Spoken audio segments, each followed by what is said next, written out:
Hai, Mike di sini. Rasanya kita semua sadar bahwa seri Swift adalah seri yang paling populer di antara laptop-laptop Acer.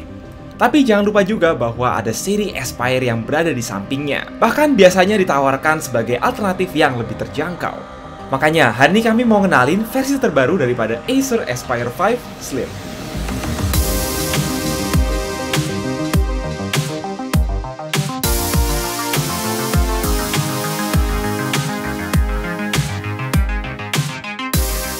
Acer Aspire, sekali lagi, adalah segmen yang menawarkan performance dalam kelas harga yang umumnya ada di bawah seri Swift yang lebih premium. So, kita biasanya nggak pernah expect desain dan build quality ala laptop mahal, tetapi Aspire 5 Slim ini juga nggak terlihat malu-maluin meski sederhana. Hampir keseluruhan konstruksinya adalah polimer, yang penting solid kecuali punggungnya yang terbuat dari metal berlapis warna hitam finishing doff. Bahkan sekilas jadi mirip ya sama seri Swift 3 generasi lalu. Terlebih warna keyboardnya ngikut warna frame yang silver abu-abu. Cakep juga sih kalau dilihat-lihat belang duotone gini antara bagian layar dan bagian bawah. Yang penting ukurannya compact dan gak terlalu tebal. Aspire 5 Slim mewarisi mekanisme elevated hinge atau engsel angkat ala Swift. Meski nggak bisa dibuka pakai satu tangan tentunya. Nah, layarnya apa kabar nih? Tenang, bukan TN kok. Di sini kita dapat layar Full HD IPS yang walau kualitasnya basic, setidaknya nggak ada masalah dengan viewing angle dan nggak bikin sakit mata. Buat desain-desain 3D yang normal sih oke, buat para creator yang peduli banget sama warna, maybe perlu colok monitor eksternal. Webcam aman, cukup buat kuliah dan meeting-meetingan. Masuk percolokan, kita bisa temukan combo audio jack USB 2.0 dan slot gembok di kanan. Sisanya di kiri, mulai dari charging port, LAN port, HDMI, 2 port USB-A 3.2 Gen 1 yang salah satunya always on, serta USB-C 3.2 Gen 1 yang sayangnya nggak support PD.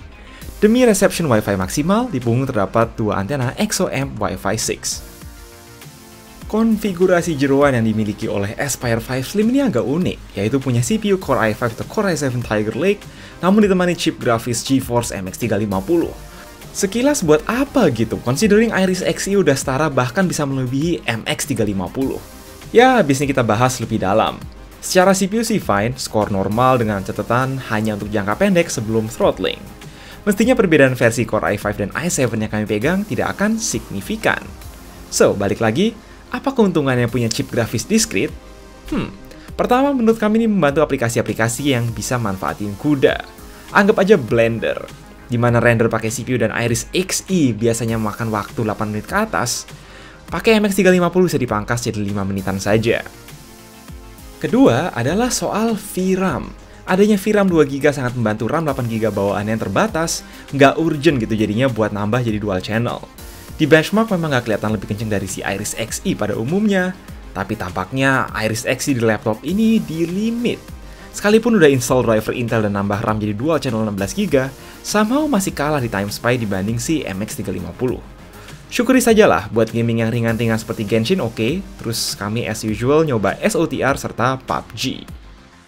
Dari sebuah Aspire, kami nggak expect solusi cooling yang rata kanan. Hanya ada satu heat pipe yang melayani kedua chip pakai satu heatsink. Setidaknya ventilasinya melebar ke atas jadi aliran udaranya bagus. Intinya, Acer terlihat main aman, suhu CPU di limit biar nggak terlalu panas juga keyboardnya. Kelebihan laptop ini yang sebenarnya ada di upgradabilitas. Mereka tahu RAM onboard 8GB itu belum tentu cukup, jadi kalau mau nambah lagi kayak gue, ya silakan. Nggak berhenti di situ, SSD NVMe 512GB-nya bila nggak cukup, bisa kalian tambah dengan drive 2,5 inci buat yang butuh solusi terjangkau untuk nyimpen banyak data. Fleksibilitas ekspansi yang baik. Apalagi ya, di luar itu rasanya nggak ada yang noteworthy. Paling ya, meski ini Aspire, kita dapat keyboard backlit yang sama dengan Swift, tidak ada lampu caps lock, tombol power di pojok kanan atas, sedangkan page up, page down nyelip di antara tombol panah. Touchpad ya standar, nggak ada masalah, begitu juga dengan speaker stereonya yang basic. Daya tahan baterai ada di sekitar 7 jam, sekali lagi hanya bisa dicas pakai adapter 65W bawaan sebab nggak support USB PD. Kalau dilihat, makin kesini Aspire mulai naik kelas ya, sambil mempertahankan upgradabilitas dan value for money. Acer Aspire 5 Slim terbaru udah pasti bisa jadi solusi buat siapapun yang butuh laptop terjangkau, tapi lengkap buat kebutuhan sekolah, kantor, hingga gaming dan creator casual. Palingnya tantangannya nyari ketersediaan laptop ini pada saat ini dengan harga sesuai MSRP awal.